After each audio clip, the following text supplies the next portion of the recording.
तो शिव को गुरु मानने में कुछ नहीं लगता है, कहीं कोई रोक नहीं है, कुछ नहीं है, केवल एक सोच है कि हम महादेव को गुरु माने हैं, शिव मेरे गुरु हैं, हे महादेव आप मेरे गुरु हैं, मुझ पर दया करिए, और तो कुछ इसमें लगता नहीं है। और इसी विचार पर कायम रखने के लिए 3 सूत्र दिए गए हैं, 3 काम दिए गए हैं। दया मांगना है, अपने गुरु की चर्चा करनी है और अपने गुरु को प्रणाम करने की कोशिश करनी है। आइए देखते हैं कुछ सवाल भी आए हैं क्या, तो कोशिश करते हैं।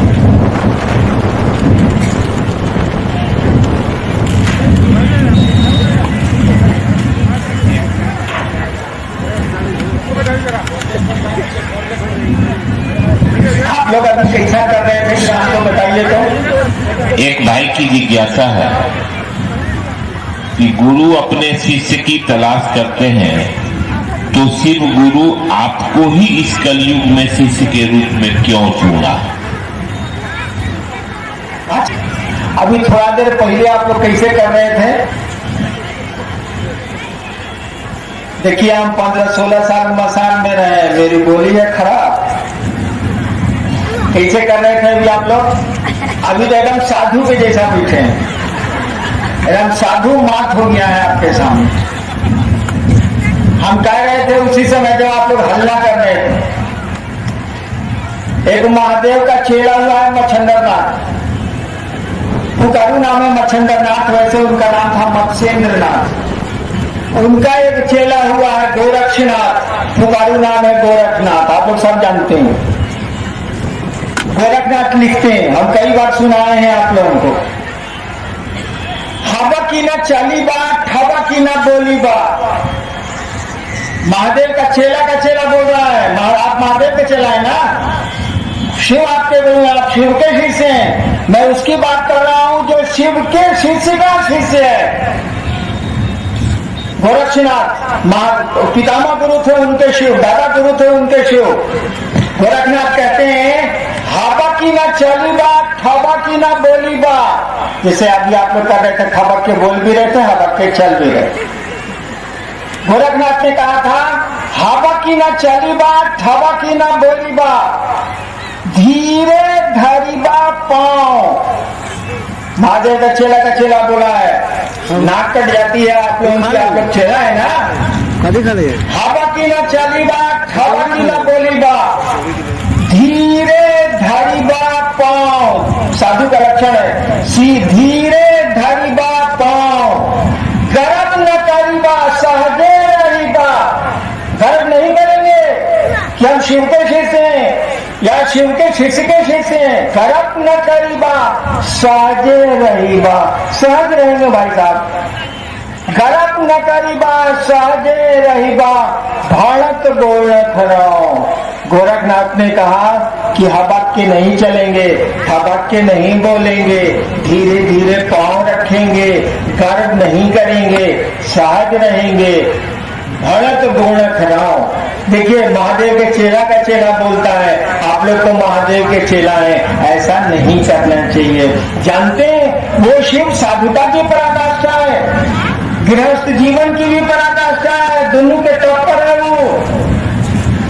उसके से बड़ा साधु नहीं होता है, शिव से बड़ा कोई साधु न हुआ है, न होगा, न है, और उससे बड़ा कोई गृहस्थ भी नहीं है। इसीलिए नहीं है कि कोई आशीर्वाद दिया जाता है तो उसमें कहा जाता है शिव पार्वती की जोड़ी बनी रहे, राम सीता की जोड़ी बनी रहे का आशीर्वाद नहीं दिया जाता है, कृष्ण रुक्मिणी की जोड़ी का आशीर्वाद नहीं दिया जाता है। जब भी भारतवर्ष में किसी को आशीर्वाद वर वधू को दिया जाता है तो कहा जाता, तो वर्ण में लिखा जाता है शिव पार्वती। आशीर्वाद जब भी दिया जाता है तो कहा जाता है कि शिव पार्वती की जोड़ी बनी रहे। क्यों कहा जाता है? ये जानते हुए भी कि शिव को खाने के लिए नहीं है, ये जानते हुए भी कि शिव जितनी अव्यवस्था में जीता है कोई नहीं जीता है, कोई व्यवस्था शिव के पास नहीं है, रहने को घर है, न कर है, पहनने को कपड़े हैं, कुछ भी नहीं है, कोई व्यवस्था उसके पास नहीं है, कोई धन नहीं है, कोई संपत्ति नहीं है, तब भी कहा जाता है शिव पार्वती की जोड़ी बनी रहे। क्योंकि सामग्रियों से सुख नहीं होता है, पैसों से सुख नहीं होता है, सुख तो प्रेम से होता है। और भगवती और महादेव का प्रेम आप जानते हैं हमसे बढ़िया से, वरहु शंभु नहीं तो रहो कुंवारी। शिव और भगवती का प्रेम ही ऐसा है कि आज भी भारतवर्ष में वर वधू को आशीर्वाद दिया जाता है, शिव जो पार्वती की जोड़ी बनी रहे। वह शिव साधुता की भी पराकाष्ठा है, गृहस्थ जीवन की भी पराकाष्ठा है, उससे ऊपर कोई आदर्श पुरुष नहीं है। हमको आपको भी चाहिए, जैसे इतने लोग हैं, अभी साधु गुजर रहा है, महादेव का चेहरा गुजर रहा है, और गुजर गए शहर से और शहर को पता भी नहीं चला, गुजर गए सड़कों से, गलियों से, शहर को पता भी नहीं चला। अरे साधु गुजरेगा और बताना नहीं चाहेगा तो लोगों को मालूम कैसे होगा कि साधु गुजरा है। मैं अक्सर कहता हूँ कि लाखों की संख्या में शिव के शिष्य आएंगे और शहर से, गलियों से मर्यादा नहीं रखेगा तो फिर रखेगा कौन? शिव। शिष्य से ही शिव जाना जाता है, चेला से ही गुरु जाना जाता है। स्कूल में जितना लड़का बढ़िया करता है, स्कूल उसी से जाना जाता है। ठीक उसी तरह से आपके आचरण, आपके व्यवहार, आपके लक्षण से आपका गुरु जाना जाएगा। लोग कहेंगे महादेव का चेला तो साधु होता है, ठीक ही है, महादेव का चेला साधु नहीं होगा तो कौन साधु होगा? इसीलिए साधुता का परिचय दीजिए, शिव शिष्यता का परिचय दीजिए। आपसे शिव की प्रतिष्ठा बनती है, बिगड़ती है, हमको आपको उनकी प्रतिष्ठा रखने की मनसा वाचा कर्मणा, मन से, कर्म से, वचन से कोशिश करनी चाहिए। आइए सवाल का जवाब। एक भाई की जिज्ञासा है कि गुरु अपने शिष्य की तलाश करते हैं तो शिव गुरु आपको ही इस कलयुग में शिष्य के रूप में क्यों चुना? सवाल सुना, गुरु शिष्य की तलाश कर, तो महादेव ने हम ही को काहे तलाश किया? हम रोड पर जा रहे थे, एक आदमी एक लपड़ मार दिया, मंच से सवाल हुआ, भाई साहब इतना लोग जा रहा था, आप ही तो एक लपड़ काहे मार दिया? साला हम क्या करें, हम तो चुपचाप जा रहे थे, कोई एक लपड़ मार दिया तो इसमें हमारा क्या दोष है भाई साहब? इसमें हमारी क्या गलती है? मैं जा रहा था देवघर से नौगछिया में, एक ट्रक वाले ने मेरे स्कॉर्पियो में मार दिया, मेरा सर फट गया, सीने की 3 हड्डियां टूट गई, अस्पताल में भर्ती हो गया। आप लोगों को मालूम है मेरा एक्सीडेंट हुआ था। इसमें मेरी क्या गलती है बता दीजिए? हम तो एनएच पर बाएं से बाएं धीरे धीरे जा रहे थे, उधर से वो ट्रक वाला उधर जा रहा था, अचानक मोड़ा, हमारी गाड़ी में मार दिया। हम क्या कहें? मेरा तो इसमें कोई दोष नहीं था, मैं तो एकदम किनारे जा रहा था, अब जाता तो गड्ढे में गिर जाता, उसने मार दिया। ठीक उसी तरह से इसमें मेरी क्या गलती है? हमको महादेव ने चुन लिया, तो सारा चुन लिया तो हम क्या करें? भाई साहब उससे न पूछिएगा कि हमसे पूछिएगा, तो जमाल है। अरे उससे ना पूछिए कि आपको हरिनाम कहाँ से बेटा या मत दुआ, दूसरा कोई कहीं नहीं बेटा है तो उन्हें जवाब देगा। हम क्या करें भाई साहब? हम तो अपना चले जा रहे थे मोहब्बत के मारे किनारे किनारे, फिल्म का गीत सुने, चले जा रहे हैं मोहब्बत के मारे किनारे किनारे, तो हम तो अपना किनारे किनारे जा रहे थे, अब साला महादेव का ट्रक हम ही को मार दिया, तो हम इसमें क्या करें बोलिए? हमारी तो कोई गलती नहीं है। वैसे गुरु शिष्य की तलाश करते हैं, बिल्कुल सही है, गुरु शिष्य की तलाश करते हैं, बिल्कुल सही है। आप शिष्य होइएगा तब न गुरु आपकी तलाश करेंगे। गुरु शिष्य की तलाश करते हैं, ये तो सनातन है, परमानेंट है, बिल्कुल सही है ये। आप शिष्य होंगे तब न गुरु आपकी तलाश करेंगे, आप शिष्य हैं ही नहीं तो गुरु आपकी तलाश कैसे करेंगे? शिष्य बनिए। हम लोग इसीलिए ना आप लोग इतना हल्ला कर रहे हैं, इतना महोत्सव कर रहे हैं, इतनी चर्चाएं कर रहे हैं। शिष्य बनिए, वो शिव आपकी तलाश करेगा। शिष्य भाव में जाइए, बीच वाला में वो जो गुरु कहता है उसको करिए, शिव को अपना गुरु बनाने का मन बनाइए। जैसे बहुत सारे रिश्ते हम आप बनाते हैं ना, माँ से, बाप से, दोस्त से, डॉक्टर से, वकील से, अफसर से, बहुत सारे रिश्ते बना के हम लोग रखते हैं, वैसे वो रिश्ता और बनाइए। जैसे 100 रिश्ता रखे हैं तो 101 और रिश्ता बनाइए, वो गुरु का रिश्ता बनाइए और उसे शिव से बनाइए, उससे बड़ा गुरु नहीं होता है, उससे रिश्ता बनाइए।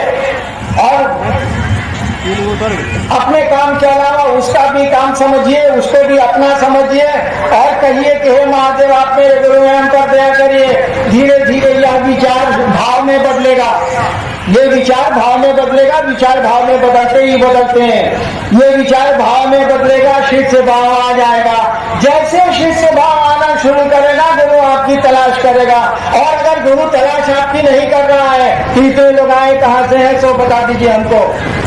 अगर गुरु आपकी तलाश नहीं कर रहे हैं, तो इतने लोग इस महोत्सव में कैसे आए हैं सो बता दीजिए। कोई आपको पैसा दिया है कि अपने पॉकेट से पैसा लगाए हैं आप? इस ठंडी में आए हैं आप, इस परेशानी में आए हैं आप। साला एक गिलास पानी पिलाने की ताकत हम लोगों को नहीं है। एक आदमी को पानी पिलाएंगे तो हम ही पानी पी जाएंगे, नहीं पिला सकते हैं। कैसे आ गए आप? कोई जादू की छड़ी थोड़ी है। क्यों आ गए आप? इस सर्दी में, इस मौसम में, इस परेशानी में अपना पैसा खर्च करके कैसे आए आप? अरे गुरु शिष्य की तलाश करते हैं, इसीलिए आए आप। कहीं न कहीं वो गुरु आपकी तलाश कर रहा है। और तब कानों में जब ये बात पड़ी है कि शिव महोत्सव है मुजफ्फरपुर में, तो चले आए हैं आप इस कुहासे में, इस सर्दी में अपना पैसा खर्च करके, अपनी परेशानी उठा के आप चले आए हैं। हरिनाम तलाश कर रहे हैं कि वो महादेव तलाश कर रहा है। ऐसा नहीं है कि महादेव हमारी ही तलाश करता है, आपकी भी तलाश करता है। कभी लाखों लोग यहाँ पहुंचे हुए हैं, ये गुरु की ही दया है। गुरु ने आपको तलाश किया है, आपको बुलाया है, कान में आवाज पड़ी है और सब काम छोड़ के आप चले आए हैं इस महोत्सव में। इसीलिए आज में नहीं है भाई साहब। अगर मेरी तलाश में होता तो मैं अकेला यहाँ होता। आज लाखों लोग मेरे सामने हैं, वो गुरु आपकी भी तलाश कर रहा है। शिष्य भाव बढ़ाइए, वो और तलाश करेगा और तलाश करेगा, ऐसी तलाश करेगा कि जितने लोग आए हैं सब सचमुच में शिव हो जाएंगे। उनके दुख कम हो जाएंगे, उनके दर्द कम हो जाएंगे, उनकी परेशानियां, उनका मन नहीं झेलेगा। धीरे धीरे सब ठीक हो जाएगा। आखिर गुरु तलाश किए हैं तभी ना भाई साहब आप आए। ये वो खबर मिली है और चल दिया है भाई साहब। ससुराल जाना रहता है ठंडा में, हम लोग कहते हैं मारो साले में नहीं जाएंगे, आप महोत्सव में आ गए हैं। ये एक दक्षिणा मूर्ति और पंचानन की महिमा से मंडित उनका ज्ञान दाता स्वरूप का शाब्दिक अर्थ क्या है? एक भाई ने पूछा है कि दक्षिणामूर्ति, पंचानन, सदाशिव, ये शिव के गुरु रूप का शब्द है। इसका शाब्दिक अर्थ क्या है, मैंने शब्दों का अर्थ क्या है? देखिए, वही महादेव जो ज्ञान दाता है। ज्ञानदेव ने कहा था शिव द्वारा उपदिष्ट ब्रह्म विद्या, शिव द्वारा उपदिष्ट ब्रह्म विद्या। शिव ने जो उपदेश दिया ब्रह्म विद्या का, तो ये उपदेश देने का, ज्ञान देने का जो शिव का काम है, तो हिंदी बढ़िया जानने वाले लोगों ने, संस्कृत बढ़िया जानने वाले लोगों ने सुंदर सुंदर शब्द इसके लिए इस्तेमाल किए। जैसे एक आदमी को पानी की जरूरत है, पानी पीना, वो थोड़ा फारसी जानता है, आया है मुजफ्फरपुर में। एक आदमी फारसी जानता है, उसको पानी पीना है, आ गया है मुजफ्फरपुर। वो सोचा कि जरा बढ़िया शब्द का इस्तेमाल करते हैं। कहा भाई साहब आग दीजिएगा, आग। एक आदमी आग लेके आया, आग लेके आया तो कहा कि नहीं, आग चाहिए, आग। एक आदमी का क्या बोलते हैं, चापाकल बगले में ऐसा कहा कि आप दीजिए ना, आप। एगो कहावत है, आप कहते मर गए, लोटा में पानी नीचे था। कहावत है ना कि आप कहते मर गए, लोटा में पानी नीचे था। तो शिव के ज्ञानदाता स्वरूप को कहा गया दक्षिणामूर्ति। दक्षिणामूर्ति कहते हैं, दक्षिण मने भला करने वाला, कल्याण करने वाला, वाम मने उल्टा करने वाला। दक्षिण वाणी होता है लाभप्रद, कल्याण मूलक। दक्षिण शिव का ज्ञानदाता रूप कल्याण मूलक है, इसीलिए शब्द दे दिया गया दक्षिणामूर्ति। अर्थ होता है शिव गुरु। शिव गुरु के 5 शक्तियां धारित करते हैं और ईश्वर गुरु के रूप में 5 शक्तियां धारित करता है। इसीलिए कहा किया गया कि महादेव को 5 को मुंह है, आनंद मन चेहरा। महादेव को 5 मुंह है, पंचानन हो गए वो, यानी इच्छा, ज्ञान, क्रिया, चित्त और आनंद। ये 5 शक्तियां गुरु के पास होती हैं। शिव गुरु है, इसीलिए कहा गया कि ये पंचानन है, 5 चेहरे हैं इनके, यानी ये गुरु है, 5 शक्तियों के धारक हैं। सदाशिव का भी माने यही है। शिव गुरु की स्तुति बहुत सुंदर लिखी है, संस्कृत में है, बहुत लंबी चौड़ी है। दुर्वासा लिखते हैं संस्कृत में कि ये जो बेलपत्र है सो क्या है, ये जो पीठ है जिस पर बैठ के पूजा किया जाता है, आसन, ये क्या है? आई शिव गुरु क्या है? दुर्वासा की स्तुति है शिव के बारे में, लिखते हैं वो, ये बेलपत्र क्या है, ये पानी क्या है, ये शिव गुरु क्या है?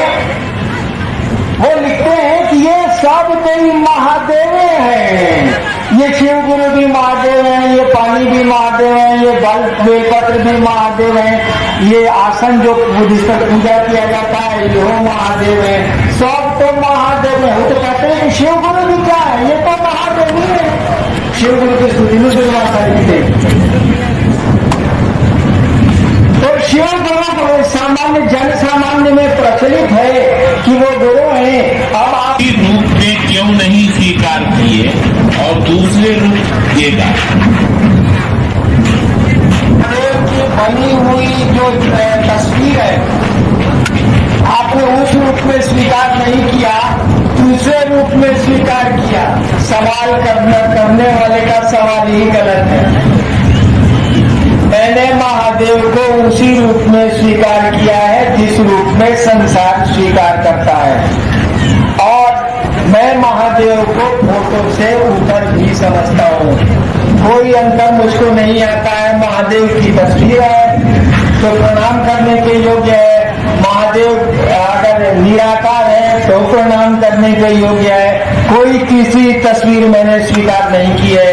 वही शिव जो आपके द्वारा पूजा जाता है, वही तस्वीर मुझको भी मान्य है। प्रश्नकर्ता का प्रश्न ही गलत है।